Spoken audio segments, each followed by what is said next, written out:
I remember the exact moment my life changed, not because it was dramatic, but because it was so casual, like it meant nothing. It happened during Sunday dinner, the one we always had at my parents' house. I was balancing bowls of mashed potatoes and gravy when Mom casually said, "Oh, Liv, you'll need to start clearing out your room this week." I blinked. Why? Dad didn't even look up from carving the roast. Mom answered without missing a beat. "Your brother and Kayla need it for the baby. They're starting renovations next weekend." The room fell silent except for the clatter of forks on plates.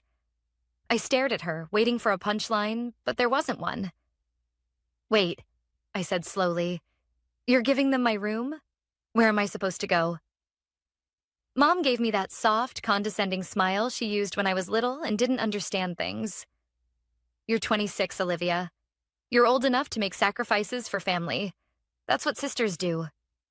I looked around the table. Dad kept cutting meat like he hadn't heard a thing. My brother, Josh, just shrugged, and Kayla rubbed her pregnant belly like she was the queen of the evening. "You expect me to move out? Just like that?" I asked, my voice shaking slightly. Josh sighed. "It's not a big deal, Liv. We just need the space. You can crash on the couch for a while." Crash on the couch. In my own home. For years, I'd stayed to help them. After college, when I could have moved out like my friends did, I stayed because Mom said they needed me. When Dad got sick and needed someone to drive him to appointments, I was there. When Mom needed help with bills, I picked up extra shifts. And now, I was disposable. I excused myself from the table before the tears could show. I locked myself in my room, and stared at the walls I had painted myself years ago, the shelves lined with books, photos, and little pieces of my life. Later that night, Mom knocked on the door like nothing was wrong. "Sweetheart, don't make this difficult. It's not forever. Just until they settle in." "How long is that supposed to be?" I asked without opening the door. "As long as it takes," she said softly. "Family comes first." Family comes first. As long as you weren't me. I packed what I could into the trunk of my car. Clothes, my laptop, a few personal things. My parents didn't even notice me leaving. I heard laughter from the living room as I stepped into the cold night. I drove around for hours, circling neighborhoods where I couldn't afford the rent. The truth was, I didn't have enough saved to move out immediately. I'd spent most of my earnings helping my parents with groceries, bills, and emergencies. When exhaustion finally hit, I pulled into an empty parking lot and reclined my seat. The chill seeped through my coat as I realized I was about to spend my first night ever sleeping in my car, while my family slept soundly, probably thinking they'd done nothing wrong. The next morning, I returned just to grab the rest of my things. My old bedroom door was wide open. Josh and Kayla were already measuring the walls. Kayla beamed. "Oh, good. You're here. Can you help us move some stuff out? We want to get started today." I stood frozen. Mom popped her head in behind me. "Liv, don't be selfish. This is for the baby. You'll understand one day when you have children." But I knew, deep down, I wouldn't understand. Not ever. I didn't say a word. I turned around, walked out, and drove away. They didn't follow. And I didn't go back. Not for birthdays, not for holidays. Not even when Dad's health worsened. My phone buzzed with calls I ignored, texts I left unread. The longer I stayed away, the more certain I became. They had chosen Josh and Kayla. I was just the spare. Until years later, when out of nowhere, I woke up to 46 missed calls from my mother, and a single text from Josh that chilled me to the bone. "Please, Liv. We need you." But after everything they did, the question wasn't why they were calling now. It was whether I would even answer. The first year after I left was the hardest. I slept in my car for almost 3 weeks, rotating between parking lots, gas stations, and the occasional generous friend's driveway. I didn't want to tell anyone how bad it was. Shame clung to me like a second skin. When I finally found a small room for rent above a bakery on the edge of town, it wasn't much. The walls were thin, the floor creaked, and the heat barely worked during winter, but it was mine. For the first time in my life, I was on my own. and painfully aware of it. I got a second job at a local coffee shop to make ends meet. The pay wasn't great, but it covered enough to keep me off the streets. Nights were spent hunched over a tiny desk with my laptop, scouring online job boards, hoping for something better. Months passed, and the calls from my family slowed, then stopped altogether. No one came looking for me. No one apologized. It was like I had simply been erased. But life, somehow, kept going.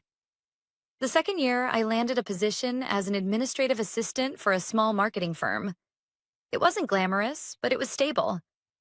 I saved every extra cent, cooking cheap meals and skipping every luxury. I learned how to patch holes in my secondhand clothes and fix a leaky faucet without calling for help. The third year, I was promoted. Then again the year after. Slowly, the cracks in my life began to fill. The tiny room above the bakery turned into a modest apartment. I got health insurance, a retirement account, all the things my parents told me I'd never manage without them. I didn't just survive. I grew.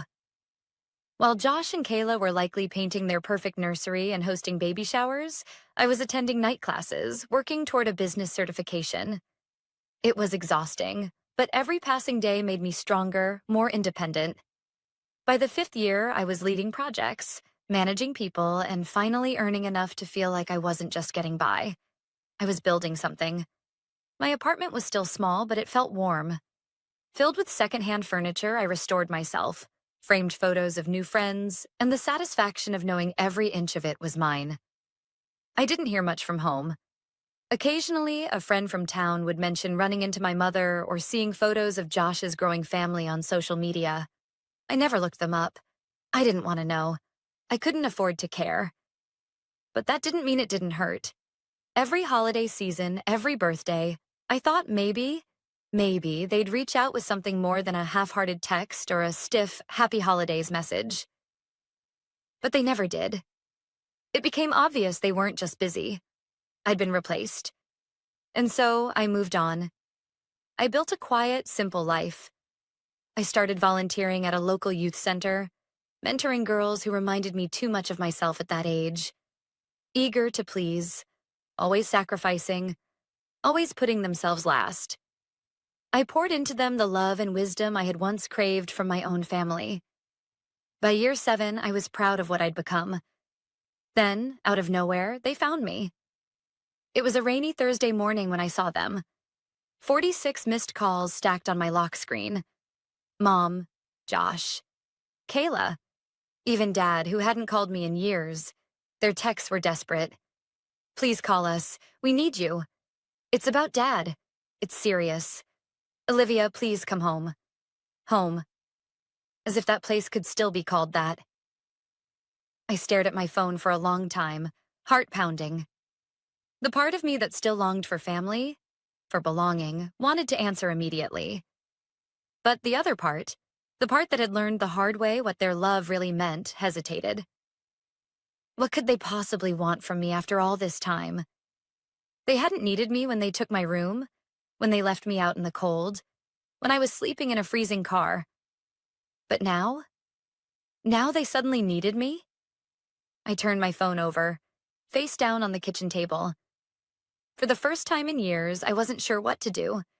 The Olivia they remembered might have come running, but I wasn't her anymore. I didn't answer them right away. In fact, I didn't answer at all. I spent the next 2 days going through the motions of my life, making coffee, attending meetings, walking through the park after work. But those 46 missed calls haunted me. Every time I glanced at my phone, it felt like a small weight pressed deeper into my chest. Finally, on the third night, curiosity won. I called Mom's number, fully expecting it to go to voicemail, but she picked up on the first ring. Olivia? Olivia, is that you? She gasped, like I was some long-lost child instead of the daughter she had practically thrown out. My stomach turned. What's going on? Her voice cracked. It's your father. He's sick. Really sick. I stayed silent, unsure whether to feel concerned or just numb. He had a stroke 2 weeks ago, she continued. He's not recovering well. He's confused most of the time.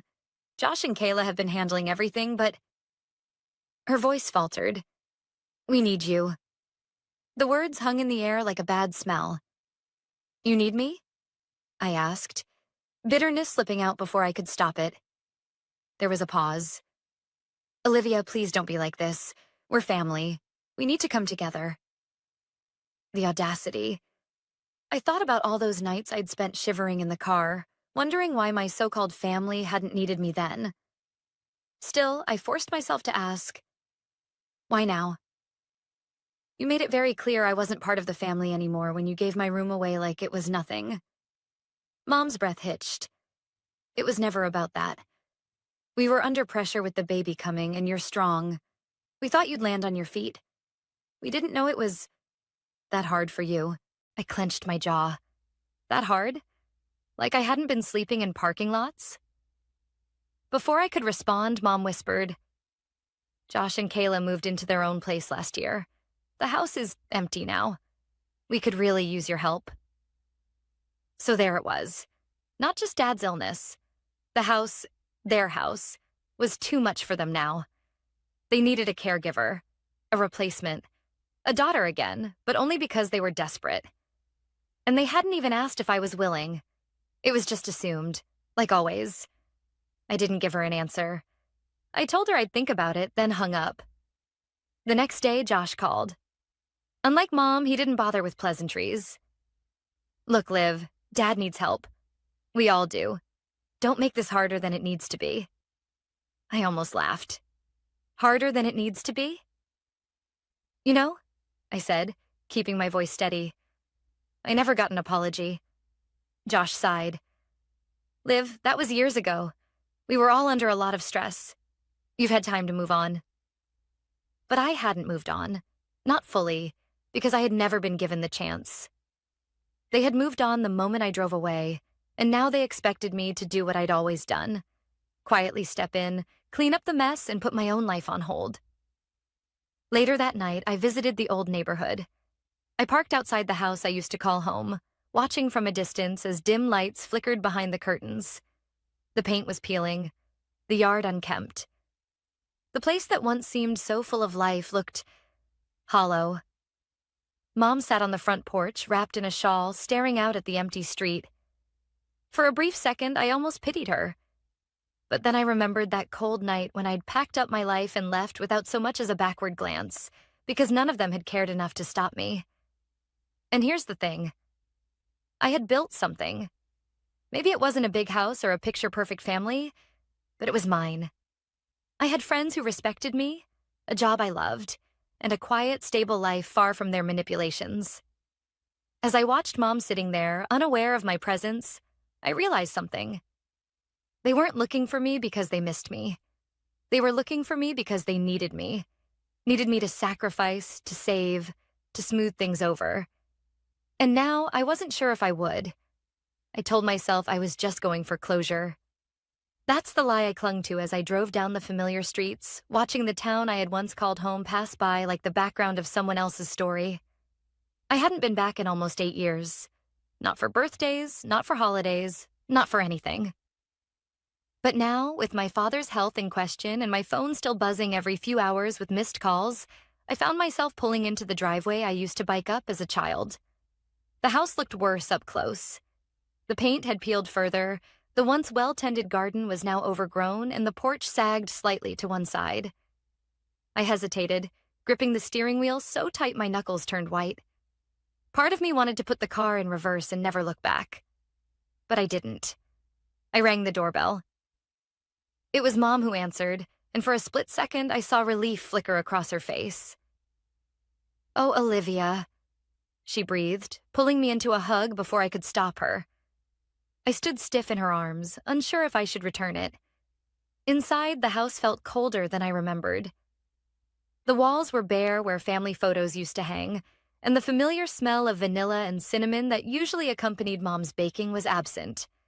It felt like walking into a stranger's home. Dad was in the living room, sunken into his recliner, looking smaller somehow. He barely registered me at first. When his eyes finally found mine, they were clouded, confused. "Liv?" he rasped. I nodded silently. I had braced myself for anger, guilt, resentment, but nothing prepared me for the frail version of the man who had once seemed so strong. Mom offered me tea like nothing had ever happened. Sit. I'll make us something warm. As I sat on the edge of the couch, Josh and Kayla appeared from the kitchen. Kayla looked tired, her hair hastily tied back, and Josh, well, he looked exactly the same, entitled and comfortable. "Glad you finally showed up," Josh said, arms crossed like I was late to some appointment they'd scheduled. Kayla nudged him. "Josh." I stared at him. I wasn't sure I'd come at all. He shrugged. "We just thought you'd want to help Dad. He's struggling." I noticed Kayla's eyes flick toward Mom, as if sharing some silent communication, but I couldn't read it. As we sipped tea, they danced around the real reason they had called me back. They told me about Dad's declining health, how hard it had been taking care of him, how exhausting it was. "How long has it been like this?" I asked. Josh shifted. "A couple of years." 2 years. They'd known he was getting worse for 2 whole years and only now thought to contact me. Mom placed her cup down. "We've done our best, but with your father needing round-the-clock care, and with Josh and Kayla juggling the kids and work, it's just too much." I stared at them, realization dawning. "You want me to move back?" I said flatly. No one spoke. "You want me to take care of Dad?" I continued. "To quit my job, uproot my life, and just slide back into the space you left for me years ago when you tossed me out?" "Olivia, don't make it sound like that," Mom said, her voice trembling. "This is about family, about doing the right thing." I leaned back against the worn couch cushions, letting the silence stretch. "You never even asked if I was okay," I said quietly. "Not when I left, not the first winter I was living out of my car, not when I disappeared. I wasn't family then. But now that you need someone to clean up the mess, suddenly I'm family again." Josh threw his hands up. "Look, you're obviously still holding a grudge." "A grudge?" I repeated, my voice sharp. "You think this is a grudge? I sacrificed years of my life for this family. I stayed when everyone else left. I gave you everything, and you gave me nothing in return." The room fell uncomfortably silent. Dad blinked slowly, barely following the conversation. Kayla finally whispered, "We didn't know it was that bad." I stood. "You didn't care enough to find out?" Mom's eyes welled with tears. "Please, Olivia, you're the only one who can help." I looked at them, really looked, and for the first time, I didn't feel small. I didn't feel like the disposable daughter, the helper, the afterthought. I felt like someone who had built a life they couldn't begin to understand. "You'll get by," I said calmly, heading for the door. "You always do when it benefits you." I left them sitting there, stunned as I stepped out into the cold evening air. But I knew this wasn't over. Something told me they weren't finished needing me yet. The phone calls didn't stop after that visit. If anything, they got worse. Missed calls, voicemails, texts. At first, I ignored them, but a part of me, the part that still wondered if maybe, just maybe, they had changed, kept reading every word. And then one evening, buried between the frantic, "We need you," and "Please just come home" texts, I found it. It's about the house. "Please, Olivia, call us." The house? The next day, against my better judgment, I drove back. Not because I wanted to help, but because I needed to know. I needed to hear it from them. Mom greeted me at the door like I was a savior returned from war. Josh and Kayla were already seated at the kitchen table, papers spread out in front of them. Kayla's eyes were puffy, like she'd been crying. Josh, for once, wasn't wearing that smug expression. He looked downright nervous. They barely wasted time on small talk before Mom launched into it. "We're going to lose the house, Olivia." I blinked. "What?" Mom rubbed at her temples. "Your father's medical bills. They're more than we expected. We took out a second mortgage, and Josh tried to help, but it's not enough." Josh chimed in. We thought once Dad got better, things would stabilize. But it's not happening. So you want me to bail you out? I said flatly. Mom flinched. No, we just thought maybe with the money you've saved you could help. Just to keep the house. We'd pay you back. And there it was. The real reason. It wasn't about Dad. It wasn't about family. It was about the house. The same house they kicked me out of like I was some ungrateful tenant. The same house where Josh and Kayla measured my walls for their nursery without so much as asking if I had anywhere to go. Kayla sniffled. We're desperate, Olivia. The kids need this place. We put everything into remodeling it when the baby came. I stared at her. The baby she spoke of wasn't a baby anymore. From what little I'd gathered, Josh and Kayla had 2 kids now. They had moved into their own place, sure. But it wasn't out of independence. It was because they couldn't afford to keep up the house without me. You remodeled my room into your nursery, I said, my voice colder than I meant it to be. And now you want me to save the house you pushed me out of? Josh gritted his teeth. It was years ago. Don't be petty. Petty? I snapped. I slept in my car while you painted the walls for your baby. Mom's eyes filled with tears. I know we made mistakes, Liv. But please, think of the kids. They deserve to grow up here like you did. I felt the sharp sting of betrayal rise up again, but this time it didn't overwhelm me. I was calm, detached. I glanced at Dad, slumped in his chair, oblivious to most of it. He wasn't the villain here. He had probably gone along with whatever Mom and Josh wanted, like always. You all had years to reach out, I said quietly. But you only did when you needed something. We thought you'd understand, Mom whispered. Understand what? I asked. That you only love me when I'm useful? That you only remember I exist when you need me to fix your mess? You didn't care when I was gone. You didn't care when I had nothing. Josh leaned forward, lowering his voice. Olivia, we could lose everything. This is about more than you. No, I said firmly, standing. It's always been about everyone but me. I expected them to argue, to beg, to manipulate me with guilt like they always did. But instead, they just sat there, silent, defeated. I walked out, closing the door behind me. As I got into my car, I knew this was different. They weren't just asking for help.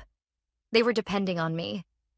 They'd built their entire plan on the assumption that I'd still be the Olivia who always sacrificed, always put them first. But they had no idea who I'd become. This time, I held the cards, and for once, I wasn't sure I'd be playing them in their favor. The next few days were quiet. Too quiet. No calls, no texts, nothing. It almost felt like they'd given up. For a moment, I thought maybe they'd realize they couldn't guilt me anymore. But deep down, I knew better. They were regrouping, finding another angle. They always did. And sure enough, on Sunday afternoon, I came home to find an envelope wedged under my apartment door. No return address, just my name and Mom's handwriting. Inside was a letter. No pleas, no apologies, just desperation disguised as sentiment. Your father's condition is worse. He doesn't have much time. Please, Olivia, this is bigger than old arguments. Please help us keep the house. The kids need it. We need it. There it was again. The house. Always the house. Not, I'm sorry we abandoned you. Not, we miss you. Just, we need you. I sat with that letter for hours. I thought about the cold nights in my car, the silence on every birthday, the years I spent rebuilding my life brick by brick without them. I thought about the girls I mentored, the ones who had been cast aside by their own families and still held on to hope, just like I used to. And then I made a decision. The next morning, I drove back one last time. When Mom opened the door, relief washed over her face so quickly it almost made me laugh. Josh and Kayla were already seated at the kitchen table, eyes bloodshot and expectant. I'm here, I said, calm and steady. But I didn't come to save you. Mom blinked. What? I stepped fully into the house, closing the door behind me. I came to give you closure, just like you gave me 8 years ago. Josh scowled. Olivia, don't be dramatic. You think this is dramatic? I said, raising an eyebrow. You've barely acknowledged me for years. You kicked me out for convenience, and now you want me to patch up your life like nothing happened? We're desperate, Kayla whispered. Please. You've been desperate, I corrected. You just hoped I'd be desperate enough to say yes. Mom tried to interrupt, but I held up a hand. I didn't just move on. I made a life. I built something. Without your help, without your love, without this house. I motioned to the decaying walls and fading photos. I have friends who are more like family than you've ever been. I pulled out a small envelope from my coat pocket. Mom's eyes widened, thinking it was a check, but it wasn't. It was a signed letter, addressed to my lawyer, officially declining any claim or inheritance related to the house. I don't want it, I said. I want nothing to do with it. Josh's jaw dropped. You're walking away? After everything? After everything, I confirmed. And let me be clear, I'm not angry anymore. I'm done. Mom's lips trembled. But you'll come back for the funeral, at least? For your father? The question stung, but I stood firm. If I do, it won't be for you. I took one last look around the place that had once been home. The cracks in the walls, the faded memories, the ghosts of a family that had chosen convenience over love. I felt nothing but peace. As I stepped outside, Mom called after me. You'll regret this. We're still family, Olivia. I turned back for just a second. No, Mom. Family wouldn't have left me out in the cold. And then I left. A year later, I was standing inside my own small shop, the one I opened with the savings they thought I'd spend on their crumbling house. It wasn't much, but it was mine. Framed on the wall behind the counter was the letter Mom had left under my door, next to a photo of me and the girls from the youth center, laughing during a workshop I'd organized. I built something better than they ever offered me. I had community. I had peace. I had myself. Through mutual acquaintances, I later learned they did lose the house. Josh and Kayla moved into a small rental. Mom struggled with mounting debt, and Dad passed away quietly a few months later. I didn't go back. Not out of spite, but because I had already buried everything I needed to a long time ago. Sometimes the most powerful revenge isn't anger or payback. It's simply refusing to be who they expect you to be. They expected me to come running. I didn't, and I never will.